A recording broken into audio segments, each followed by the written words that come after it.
అంటే రాత్రి శోభాచంద్ర అని చెప్పారు కదా అని భూమి అండంతో, అవును నేనే శోభాచంద్రని, నేనే అపూర్వని, నేనే గోరింటాకు పిన్నిని, అన్నిటినీ నేనే అని అపూర్వలా గొంతు మార్చి భూమి మాట్లాడుతూ ఉంటుంది. అదేంటి అపూర్వ అమ్మాయి ఎలా మాట్లాడుతోంది అని గోరింటాకు మనసులో అనుకుంటూ ఉంటుంది. నేనే చెండిని అని అపూర్వ చెప్తూ ఉంటుంది. ఇక భూమి వేలు చూపిస్తూ అపూర్వకి వార్నింగ్ ఇచ్చి జుట్టంతా కూడా చెరిపేసుకుని పరుగులు పెడుతూ నాన్న అంటూ బయటికి వచ్చేస్తుంది. అపూర్వ బయటికి రాకుండా డోర్ ని లాక్ చేసి పడేసి ఉంటుంది. ఏమైందమ్మా ఏమైందని శరత్చంద్ర అడుగుతూ ఉంటే, ఏమో నాన్న, ఆంటీ ఏదోగా ప్రవర్తిస్తోంది, అసలు ఆంటీ కాదనిపిస్తోంది, పిచ్చిగా ప్రవర్తిస్తుంది. రాత్రి కూడా శోభాచంద్రమ్మ పూనలేదనిపిస్తుంది, ఏదో కొరివి దయ్యం పూనినట్లు ఉంది నాన్న అని భూమి చెప్పటంతో నిజమేనా అని గోరింటాకు మనసులో అనుకుంటూ ఉంటుంది. అపూర్వ దమదమ తలుపుని బాధేస్తూ ఉంటుంది. చూసారా ఇప్పుడు కూడా ఎలా బాధేస్తుందో తలుపుని, కావాలంటే మీలో ఎవరైనా వెళ్ళి చెక్ చేయండి, నన్ను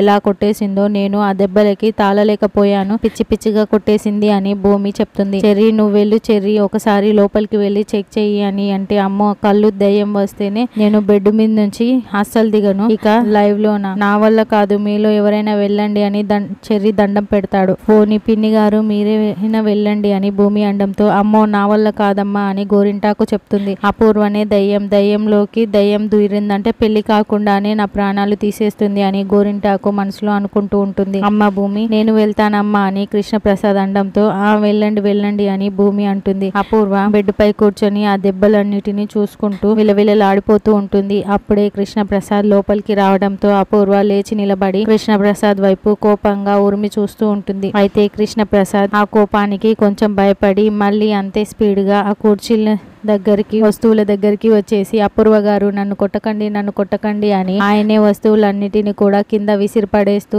ఆయన పాటికి ఆయనను డోర్ కేసి కొట్టుకుంటూ, అపూర్వ గారు నన్ను కొట్టకండి అని తెగ నటించేస్తూ ఉంటారు. అపూర్వకి ఏమీ అర్థం కాక నోటు తెరుచుకొని చాలా షాకింగ్ గా చూస్తూ ఉంటుంది. ఆ రుద్దాం అనుకుంటే నోట మాట రాదు. ఇక కృష్ణప్రసాద్ అక్కడున్న వస్తువులన్నిటిని కూడా కింద విసిరి కొట్టేసి తనను అపూర్వ బాగా కొట్టినట్లు దెబ్బల్ని తాళలేక చాలా స్పీడ్ గా బయటికి వచ్చి పడిపోతాడు.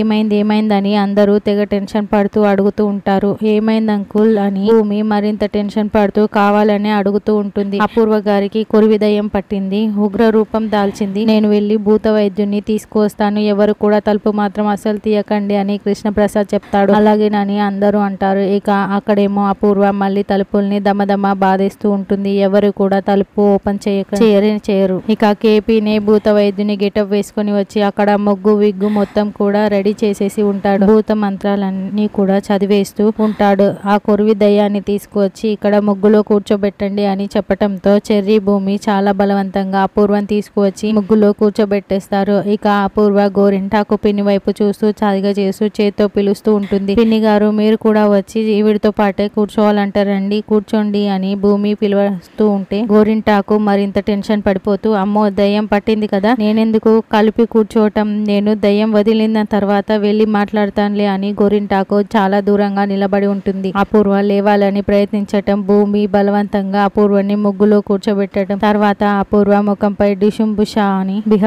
అని విభూదిని చల్లేస్తూ ఉంటాడు. అపూర్వ కొట్టడానికి కృష్ణప్రసాద్ మీదకి వెళ్తూ ఉంటే మళ్ళీ అంతే స్పీడ్ గా అతను విభూదిని మీద అపూర్వ ముఖంపై చల్లేస్తూ ఉంటాడు. దాంతో అపూర్వ దగ్గుతూ కనీసం లేవటానికి కూడా కుదరక అలా కుప్పకూలి కూర్చొని షాకింగ్ గా చూస్తూ ఉంటుంది. ఈ కొరివి దయ్యం నోరు విప్పటం లేదు కాబట్టి నోరు విప్పేలా నేను చేస్తాను, ఒక దేవి జలాన్ని గంగా జలాన్ని తీసుకువచ్చాను, ఇదిగో అమ్మ ఈ జలాన్ని ఆవిడ చేత తాగించు అని కషాయం ఉందని భూమి చేతికి ఇస్తాడు. ఇక భూమి, ఇదిగో ఇందులో కషాయం ఉంది, ఇది నీకు మాటలు రావటానికి, ఇది తాగిన కాసేపటికి నీకు మాటలు వస్తాయి, మాటలు వచ్చిన తర్వాత నీకు శోభాచంద్ర పూర్ణలేదని చెప్పాలి, నువ్వు అలా చెప్పలేదే అనుకో, అదిగో పక్కన ఇంకొక ముంత ఉంది కదా, ఆ ముంతలో విషం ఉంది, ఈసారి నేను దానిని తాగిస్తాను, నీ ప్రాణాలు పోతాయి, జాగ్రత్త, నేను చెప్పింది చెప్పినట్లు చేయాలి అని భూమి అపూర్వ చెవులో చెప్పి ముంత చేతికి ఇస్తుంది. అలా భూమి వార్నింగ్ ఇవ్వటంతో చేసేదేమీ లేక అపూర్వనే తనకు తానే స్వయంగా ఆ కషాయాన్ని తాగుతుంది. చాలా చేదుగా ఉందని వామిటింగ్ చేసుకుంటాను, నాకు వద్దని భూమికి సైగ చేస్తూ ఉంటే తాగు అని భూమి బలవంతం చేస్తుంది. ఇక మొత్తం తాగేస్తుంది. ఏంటి ఇప్పుడు నోరు విప్పు,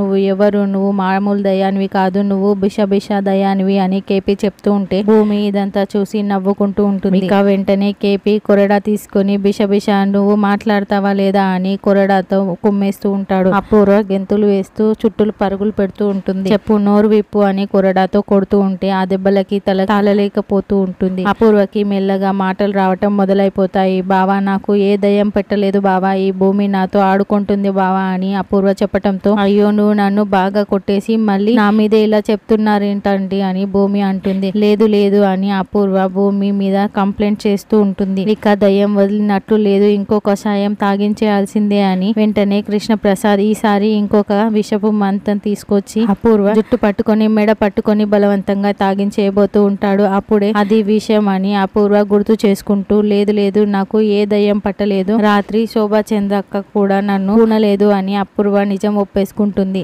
ఆ రాత్రి జరిగింది చెప్తుందంటే దయ్యం వదిలేసినట్లే సామి అని కృష్ణప్రసాద్ చెప్తాడు. బిసబిస అంటూ కృష్ణప్రసాద్ అక్కడి నుంచి వెళ్ళిపోతాడు. ఏంటి, నీకు శోభాచంద్ర పూనలేదా అంటే నువ్వు అబద్ధం చెప్పావా అపూర్వ అని శరత్చంద్ర నిలదీస్తూ ఉంటాడు. అవును బావా, నాకు శోభాచంద్ర అక్క పూనలేదు, నేను అబద్ధం చెప్పటం కాదు బావా, ఇదిగో ఈ భూమి కూడా అబద్ధమే చెప్పింది, ఈ భూమికి కూడా శోభాచంద్ర అక్క పూనలేదు అని అపూర్వ భూమిని చూపిస్తూ ఉంటుంది. వెంటనే శరత్చంద్ర అపూర్వ చెంప పగలగొడతాడు. నువ్వు అబద్ధం చెప్పింది కాకుండా నెపం భూమి మీద వేయాలనుకుంటున్నావా? చెప్పు, అసలు నువ్వు శోభాచంద్రని అడ్డు పెట్టుకొని ఎందుకు ఇలా నాటకం ఆడవలసి వచ్చింది, చెప్తావా లేదా అని శరత్చంద్ర నిలదీస్తూ ఉంటాడు. ఏ తల్లికైనా కూడా బిడ్డలపై ప్రేమ ఉంటుంది కదా బావా, అసలు ఈ భూమిని దత్తత తీసుకోవటం, ఆస్తిలో వాటా ఇవ్వటం నాకు ఏ మాత్రం కూడా ఇష్టం లేదు అని అపూర్వ చెప్తుంది. అందుకే ఇలా నాటకం ఆడాల్సి వచ్చింది అని అపూర్వ చెప్పటంతో నోర్ముయ్ అని శరత్చంద్ర మళ్ళీ కొట్టబోతూ ఒక క్షణం ఆగిపోయి, ఇంకోసారి నా శోభాచంద్రని అడ్డు పెట్టుకొని ఇలాంటి నాటకాలు ఆడావనుకో నీ ప్రాణాలు తీసేస్తాను, జాగ్రత్త. చెర్రీ దత్తత కార్యక్రమం యాజ్ ఇట్ ఈస్ గా జరుగుతుంది, మీ నాన్నని ఆ ఏర్పాట్లు చూడమని చెప్పు అని శరత్చంద్ర లోపలికి వెళ్తాడు. భూమి చాలా సంతోషంగా గర్వంగా అపూర్వ వైపు చూస్తూ లోపలికి వెళ్తుంది. అపూర్వ ఇక కోపంతో రగిలిపోతూ చా